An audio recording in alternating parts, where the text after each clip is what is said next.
Lycurgus and Sparta.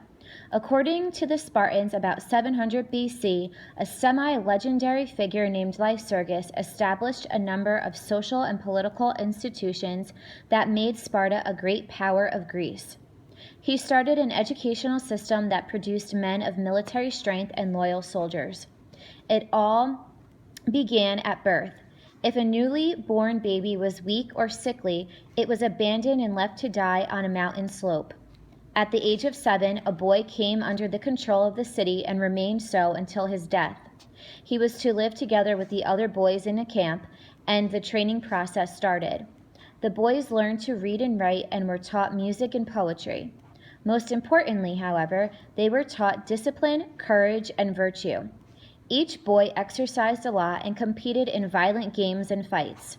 They were forced to steal, but if caught, the boys were punished for being careless and unskillful. Their training continued into manhood. The girls were also brought up in a strict manner.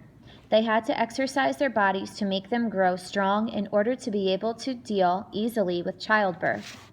Sparta did not adopt a coinage system like other Greek cities because wealth was not desirable and was regarded without envy and prestige.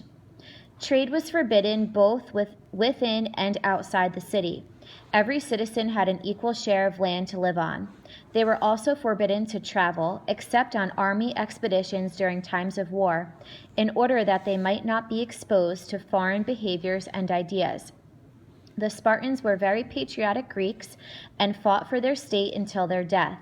They had adopted a system of living where there was little individual freedom and where order and discipline ruled. Lycurgus also set up a type of government at Sparta that was a form of oligarchy. A few wealthy aristocrats held the power, but the city's constitution retained its kings of the previous age. No individual was able to become too powerful. The government consisted of 2 kings who were the generals of the army.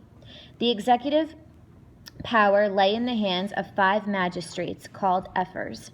The ephors were the judges of the city and dealt with internal and foreign affairs.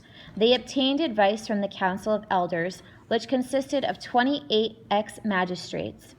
A second council of the Spartan people, Spartiates, called the assembly, also existed.